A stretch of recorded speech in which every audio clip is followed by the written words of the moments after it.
नमस्कार, India news देख रहे हैं आप और मैं हूं आपके साथ सचिन दुबे। शुरुआत करते हैं फटाफट खबरों की। भारत में कोरोना का कोराम लगातार जारी। पिछले 24 घंटे में 4,14,182 नए मामले आए सामने व 3,920 लोगों ने अपनी जान गंवा दी।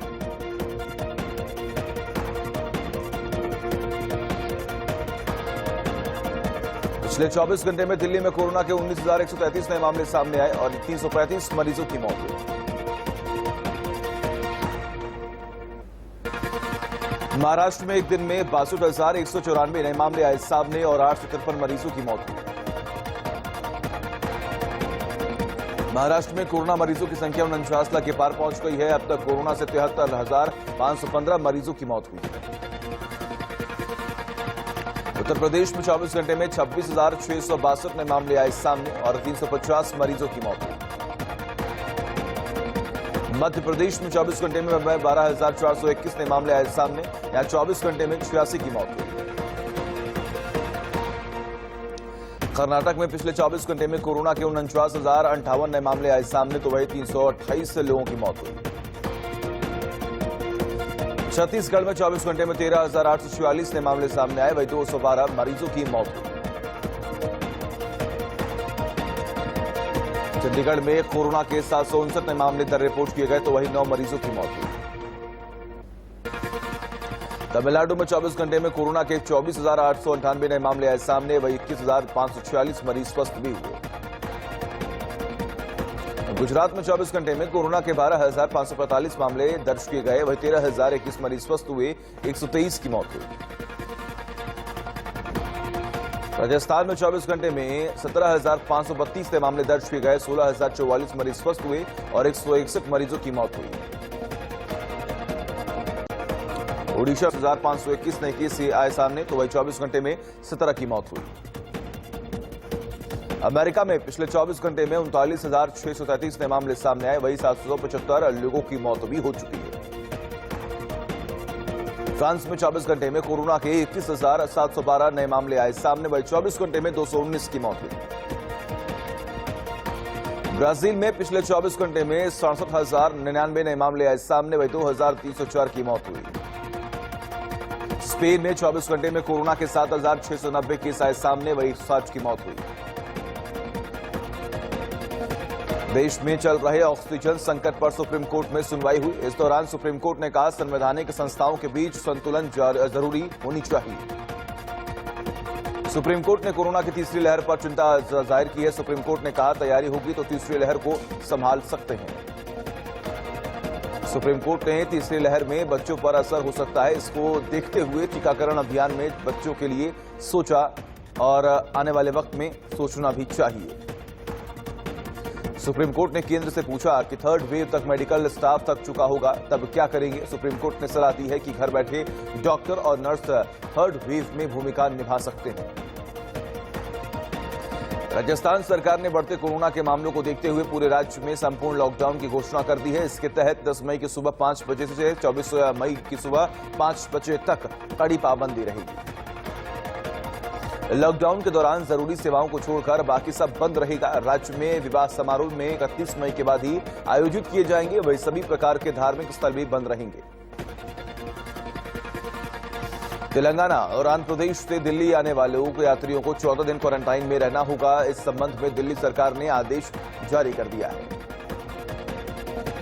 आदेश में कहा है कि तेलंगाना और आंध्र प्रदेश में कोरोना का बेहद खतरनाक वायरस सामने आया है। यह वायरस बहुत कम समय में बहुत तेजी से फैलता जा रहा है।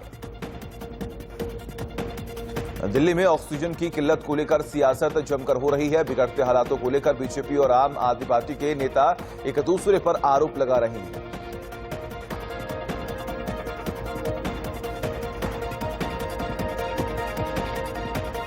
एक्ट्रेस कंगना रनौत की मुश्किलें कम नहीं हो रही हैं। टीएमसी नेता रितु दत्ता ने कंगना रनौत के खिलाफ विवादित ट्वीट को लेकर एफआईआर दर्ज कराया है।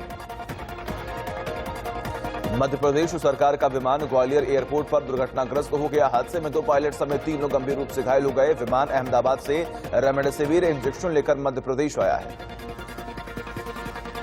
कोरोना संक्रमण और यात्रियों की कमी के चलते रेलवे ने दिल्ली समेत 23 प्रमुख शहरों से चलने वाली 28 ट्रेनों को 9 मई से रद्द कर दिया है। रद्द की गई ट्रेनों में 8 जोड़ी शताब्दी, 2 जोड़ी जन शताब्दी, 2 दुरंतो, 2 राजधानी और 1 वंदे भारत ट्रेन भी शामिल है। अगले आदेश तक ये ट्रेनें नहीं चलेंगी। वहीं मध्य रेलवे ने 23 यात्री ट्रेनों को रद्द कर दिया है। इनमें नागपुर कोल्हापुर स्पेशल 29 जून तक, सीएसएमटी कोल्हापुर स्पेशल 1 जुलाई तक, सीएसएमटी पुणे स्पेशल 30 जून तक शामिल है। पश्चिम बंगाल में केंद्रीय मंत्री वी मुरलीधरन के काफिले पर हमला किया गया। हमले में मंत्री की गाड़ियों में तोड़फोड़ की गई। मुरलीधरन ने हमले का आरोप तृणमूल कांग्रेस के तमाम कार्यकर्ताओं पर लगाया है। वी मुरलीधरन पर पश्चिम मिदनापुर में हमला किया गया था। उन्होंने वाहन पर हमले का वीडियो फुटेज भी जारी किया है। बंगाल हिंसा में मारे गए लोगों के परिजनों के लिए सीएम ममता बनर्जी ने 2-2 लाख रुपए का मुआवजा देने का ऐलान कर दिया है। मुख्यमंत्री ने कहा है, मुआवजा बिना किसी भेदभाव के दिया जाएगा। इस दौरान मुख्यमंत्री ममता बनर्जी बीजेपी पर जमकर बरसी हैं। उन्होंने कहा कि यहां बीजेपी के नेता घूम रहे हैं और लोगों को भड़का रहे हैं।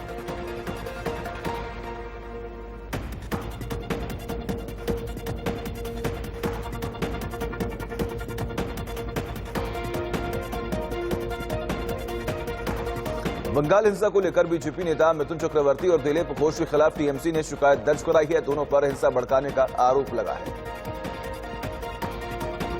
वाराणसी में कोरोना कर्फ्यू को असर देखने को नहीं मिल रहा है। लोग लापरवाह बने हुए हैं। सड़कों पर दुकानों में भीड़ देखने को मिल रही है।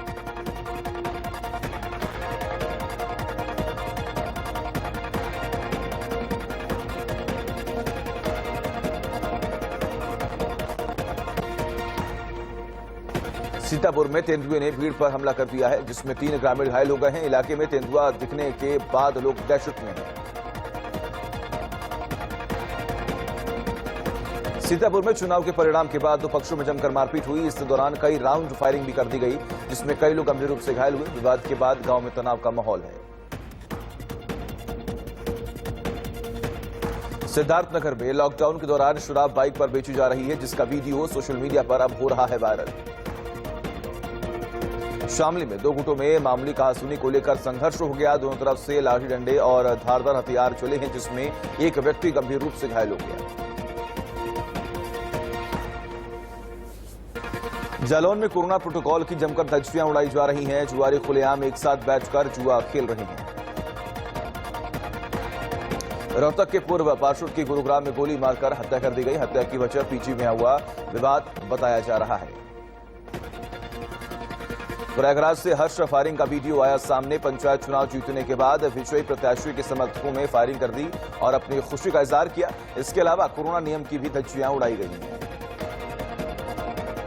मथुरा के यमुना नदी के नवजात शिशु बहता हुआ मिला है। उसमें सूचना मिलने पर पुलिस मौके पर पहुंची और नदी से बच्चे को निकाला और फिर उसे अस्पताल में भर्ती करवा दिया।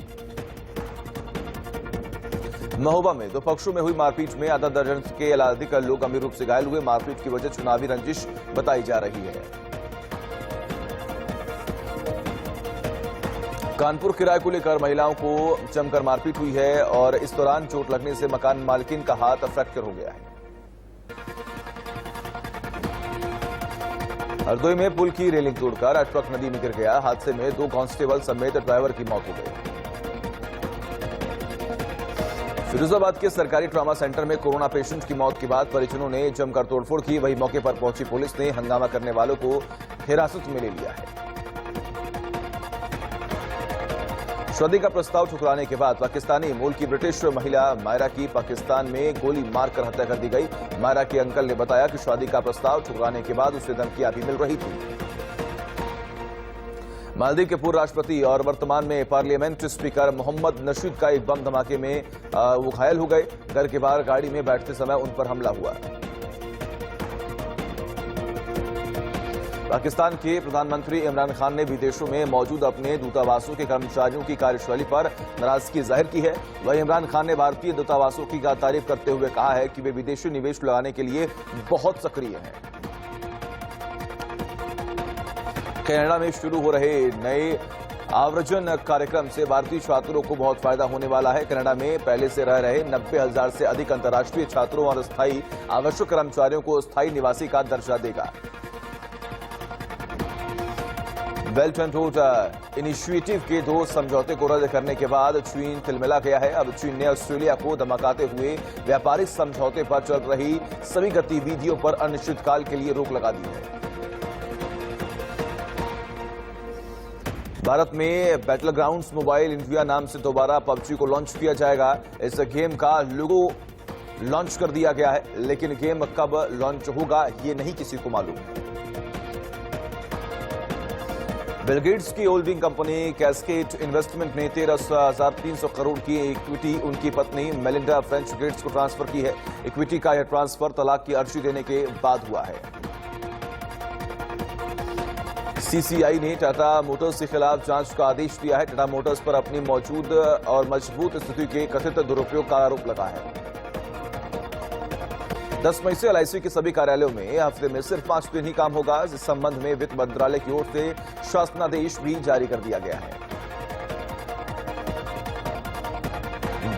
देश की सबसे बड़ी कंपनी हीरो मोटोकॉर्प ने चौथी तिमाही के नतीजे जारी कर दिए हैं। 2021 में जनवरी से मार्च के दौरान कंपनी को 865 करोड़ का प्रॉफिट हुआ है। कोरोना के कारण आईपीएल 2021 सीजन को बीच में ही सस्पेंड कर दिया गया। इस बीच इंग्लैंड के 4 काउंटी क्लब ने टूर्नामेंट को कराने का प्रस्ताव रखा है। इंग्लैंड में आईपीएल के बचे हुए मैच सितंबर के आखिरी 2 हफ्ते में कराए जा सकते हैं, क्योंकि भारतीय टीम को 5 टेस्ट मैचों की सीरीज के लिए अगस्त में इंग्लैंड दौरे पर भी जाना है। इंग्लैंड दौरे के लिए टीम इंडिया का चयन आज को किया जाएगा और कोविड-19 के बढ़ते मामलों के चलते बीसीसीआई दौरे के लिए 30 सदस्यीय बड़े दल का चयन करेगा। आईपीएल में शानदार प्रदर्शन के बाद युवा पृथ्वी शॉ की टीम में वापसी हो सकती है। ऑस्ट्रेलिया दौरे में एक मैच के बाद उन्हें टीम से बाहर कर दिया गया था। चेल्सी ने चैंपियंस लीग फुटबॉल टूर्नामेंट के सेमीफाइनल मुकाबले में रियल मैड्रिड को 2-0 से हरा दिया। फाइनल में चेल्सी का सामना मैनचेस्टर सिटी से होगा।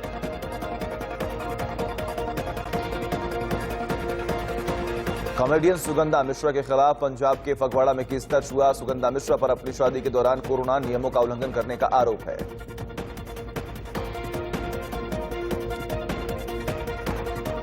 कोरोना के चलते अभिनेत्री श्रीप्रदा का बेंगलुरु में निधन हो गया। श्रीप्रदा कैंसर से भी पीड़ित थी। एक्टर हर्षवर्धन राणे की रॉयल एनफील्ड बिक गई है और उन पैसों से 3 ऑक्सीजन कंसंट्रेटर भी हैदराबाद पहुंच गए हैं। हर्षवर्धन ने सोशल मीडिया पर इसे बेचकर कोरोना मरीजों की मदद करने की इच्छा जाहिर की है। New York city international film festival में अनुपम खेर को शॉर्ट फिल्म हैप्पी बर्थडे के लिए सर्वश्रेष्ठ अभिनेता का अवार्ड मिला है।